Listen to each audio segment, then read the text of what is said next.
Baik, Assalamualaikum warahmatullahi wabarakatuh.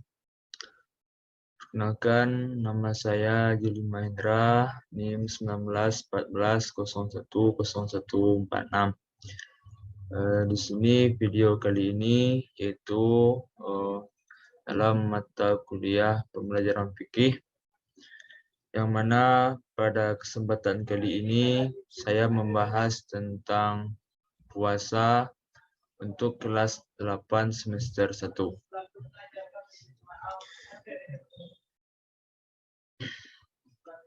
Seulang lagi, Assalamualaikum warahmatullahi wabarakatuh. Selamat pagi anak-anak Bapak. Jadi, apa kabar semuanya? Di sebelum kita masuk kepada pembelajaran, langkah baiknya kita berdoa. Berdoa mulai.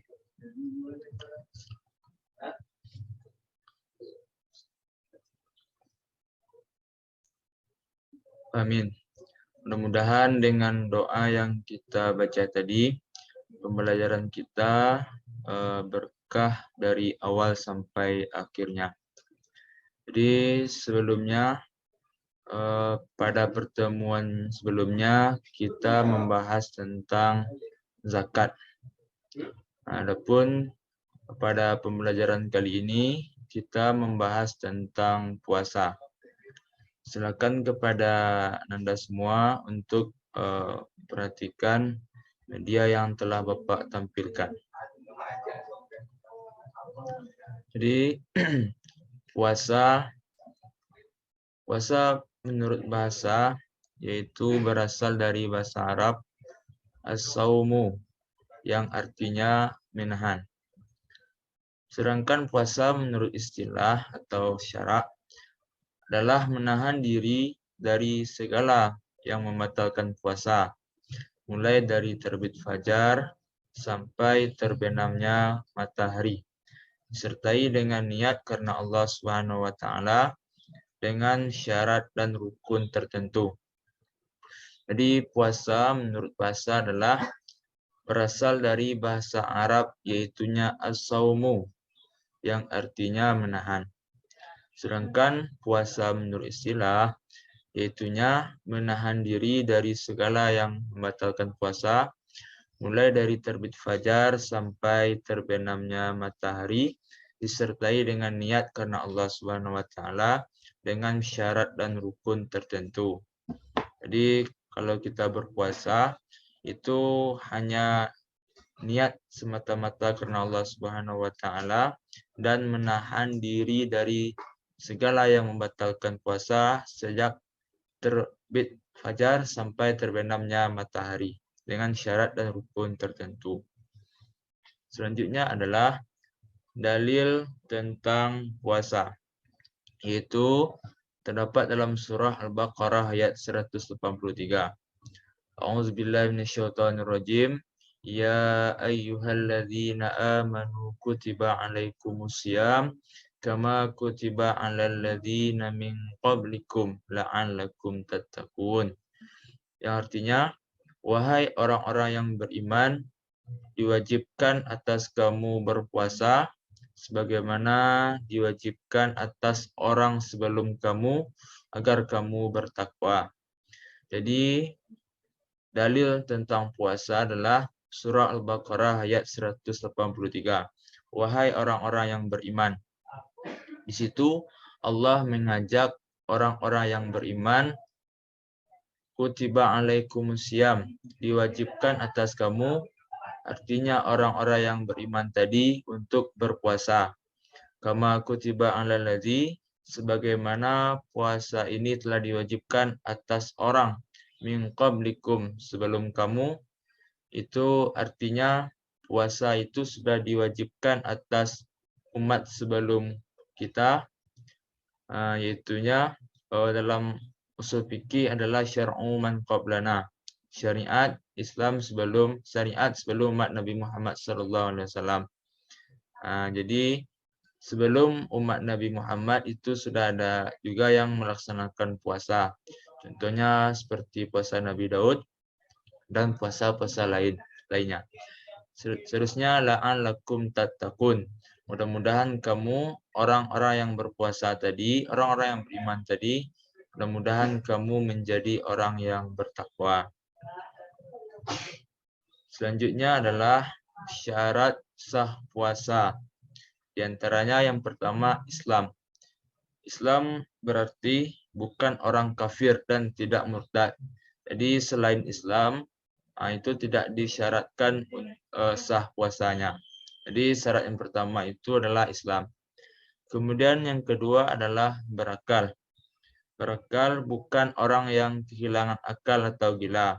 Jadi kalau orang yang kehilangan akal atau gila melaksanakan puasa, maka itu tidak termasuk syarat sah diterimanya puasanya. Selanjutnya mumayyiz. Itu bisa membedakan antara yang baik dan yang buruk. Seterusnya suci berarti tidak dalam keadaan haid dan nifas bagi perempuan. Yang terakhir yang kelima adalah mengetahui waktu berpuasa. Nah, jadi itulah syarat sah puasa. Ada 5. Kemudian syarat wajib puasa. Di antaranya ialah, jadi ada syarat wajib yang mewajibkan kita untuk berpuasa. Yang pertama, itunya beragama Islam, balik, berakal, sehat, mampu, bukan musafir atau dalam perjalanan atau berpergian. Seterusnya suci dari haid dan nifas. Jadi ini syarat yang mewajibkan kita untuk berpuasa. Jadi yang pertama Islam, balik, berakal, sehat, mampu, bukan musafir atau berpergian. Yang ketujuh suci dari haid dan nifas. Selanjutnya niat. Itunya rukun puasa. Pertama adalah niat. Jadi rukun puasa itu syarat diterimanya puasa kita, tentu ada rukun yang harus kita penuhi. Pertama adalah niat. Yaitu yang dikatakan niat menyengaja melakukan puasa karena Allah Subhanahu wa taala. Jadi kita melaksanakan puasa itu semata-mata karena Allah. Pertama waktu niat. Pertama puasa wajib. Niatnya harus dilakukan pada malam hari atau sebelum terbit fajar. Jadi niat puasa wajib itu kita lakukan sebelum terbit fajar dan malam hari. Maka setelah fajar terbit, maka tidak bisa kita melaksanakan niat kalau untuk puasa wajib. Kemudian waktu niat untuk puasa sunnah, diperbolehkan niat pada pagi hari sebelum masuk waktu zuhur. Nah, jadi kalau kita puasa sunnah, contohnya puasa Senin dan Kamis, jadi diperbolehkan sebelum waktu zuhur untuk memasang niat. Jadi niat untuk puasa Ramadan ataupun puasa wajib, itunya nawaitu shauma ghadin an adain fardi syahri ramadhana hazihi sanati lillahi ta'ala. Artinya saya niat berpuasa wajib sehari penuh besok di bulan Ramadan dalam tahun ini atas perintah Allah Subhanahu wa taala. Yang kedua, rukun yang kedua adalah menahan diri dari segala yang membatalkan puasa sejak terbit fajar sampai terbenamnya matahari. Yang pertama, menahan diri dari selanjutnya sunnah puasa. Pertama, makan sahur sesudah tengah malam walaupun sedikit. Jadi sunnah puasa yang pertama makan sahur itu sesudah tengah malam walaupun sedikit. Yang kedua mengakhiri makan sahur sampai kira-kira beberapa menit sebelum subuh dan menyegerakan berbuka puasa jika telah jelas masuk waktu maghrib. Nah, jadi itulah sunnah-sunnahnya. Yang pertama mengakhiri makan sahur sampai kira-kira beberapa menit sebelum subuh. Kemudian sunnah selanjutnya menyegerakan berbuka puasa jika telah jelas masuk waktu maghrib. Yang ketiga, sunnah yang ketiga adalah berbukalah dengan yang manis seperti kurma dan lain sebagainya. Jadi hal-hal yang membatalkan puasa. Selanjutnya adalah hal-hal yang membatalkan puasa.